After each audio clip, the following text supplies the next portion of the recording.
नेता शाहना एनसी के खिलाफ शिवसेना उद्धव गुट के नेता अरविंद सावंत की अभद्र टिप्पणी पर सीएम एकनाथ शिंदे का बयान सामने आया है। एकनाथ शिंदे ने टिप्पणी की निंदा करते हुए कहा कि यह बयान दुर्भाग्यपूर्ण है, इसकी जितनी निंदा की जाए वो कम है। अगर बाला साहब ठाकरे जीवित होते तो वे उनका मुंहतोड़ जवाब देते।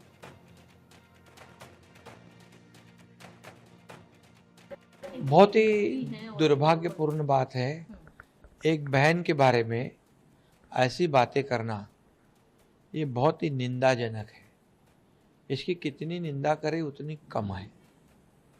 बाला साहब ठाकरे जी के विचार वाले कहते हैं, और विचार कैसे है देखो, बाला साहब ठाकरे जी अभी रहते तो सही में मुंह तोड़ देते। मैं इतना ही कहूँगा, इनकी फितरत ही है ऐसी। हम गुवाहाटी में तब भी ऐसे ही उन्होंने बदनाम किया था हमारे महिलाओं को, हमारे बहनों को। अभी सारी बहनें ये आने वाले चुनाव में ऐसे जो बहनों का अपमान करने वाले लोग हैं उनको सबक सिखाएंगे। वहीं कांग्रेस अध्यक्ष मल्लिकार्जुन खड़गे के बयान पर सीएम एकनाथ शिंदे ने कहा कि खड़गे सही कह रहे हैं, क्योंकि उनका इरादा जनता को देने का नहीं, वो देना नहीं जानते, वो सिर्फ लेना जानते हैं।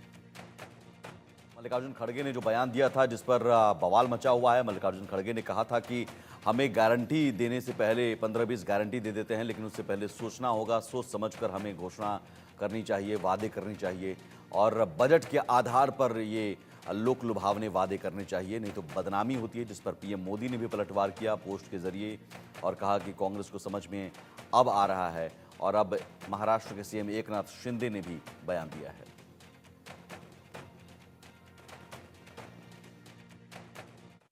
सही बात है, क्योंकि देने की उनकी नीयत नहीं है, देने का कभी उनको पता नहीं, उनको लेने का पता है कांग्रेस को।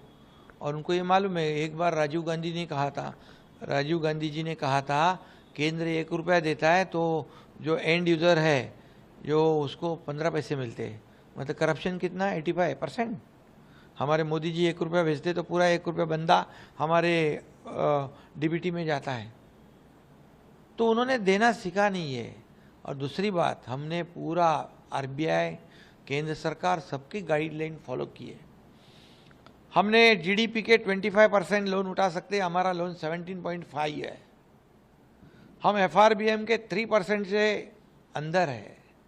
हर गाइडलाइन को हम फॉलो करते हैं, कोई वायलेशन हमने नहीं किया है। बाबा सिद्दीकी की हत्या के बाद महाराष्ट्र के मुख्यमंत्री एकनाथ शिंदे ने कहा कि कानून और व्यवस्था बनाए रखना सरकार की जिम्मेदारी है। घटना बहुत दुर्भाग्यपूर्ण थी, कई आरोपियों को गिरफ्तार किया गया है। राज्य सरकार और गृह विभाग मामले की तह तक पहुंचेगी और आरोपियों के खिलाफ सख्त कार्रवाई की जाएगी। राज्य की सुरक्षा, लॉ एंड ऑर्डर, कानून व्यवस्था बनाए रखने की जिम्मेदारी सरकार की है, निश्चित रूप से सरकार की है। जो घटना हुई है, वारदात हुई है, बहुत ही दुर्भाग्यपूर्ण है।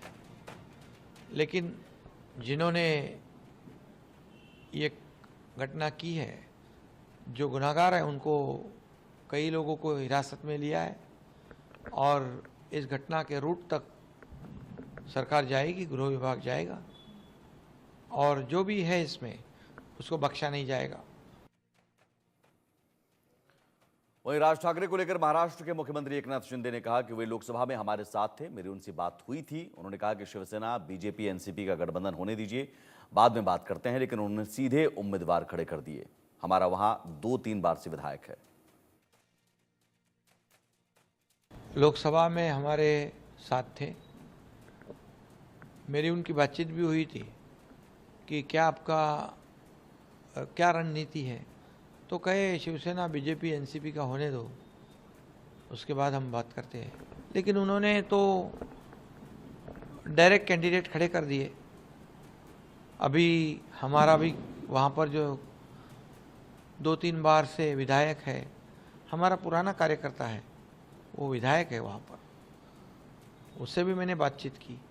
उनके कार्यकर्ता इतने बहुत ही एग्रेसिव है चुनाव लड़ने में। तो कार्यकर्ताओं को भी ध्यान रखना चाहिए हमें, कार्यकर्ताओं का भी मनोबल टूटना नहीं चाहिए, यह भी नेता का काम होता है।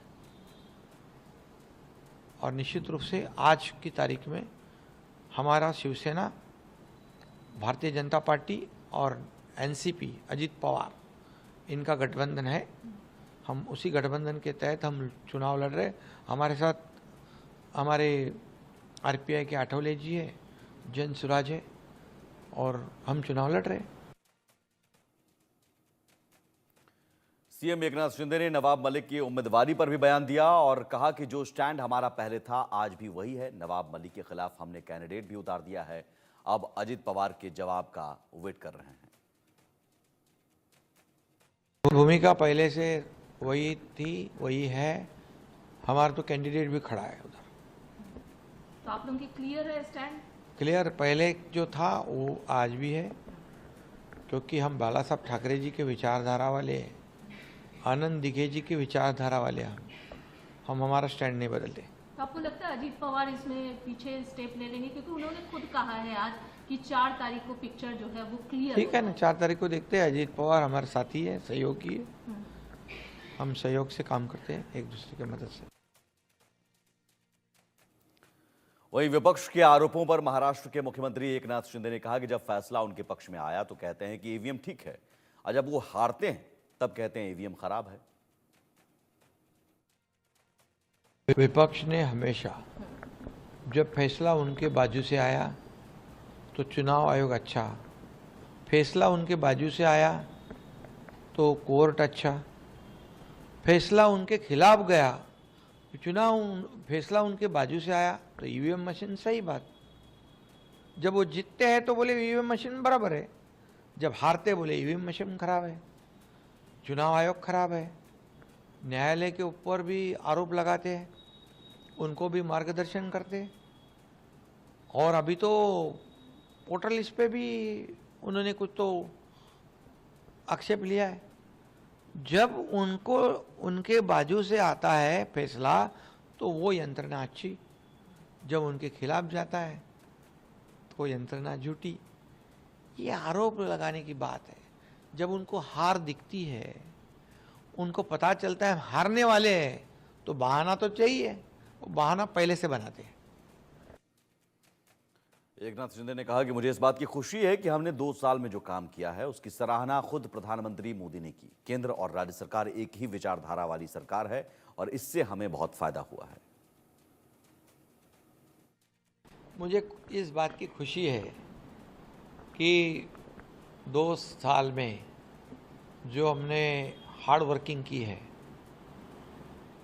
उसका एप्रिसिएशन खुद हमारे देश के आदरणीय प्रधानमंत्री मोदी जी ने किया है। उन्होंने कहा है एक बहुत ही मेहनती, ईमानदार और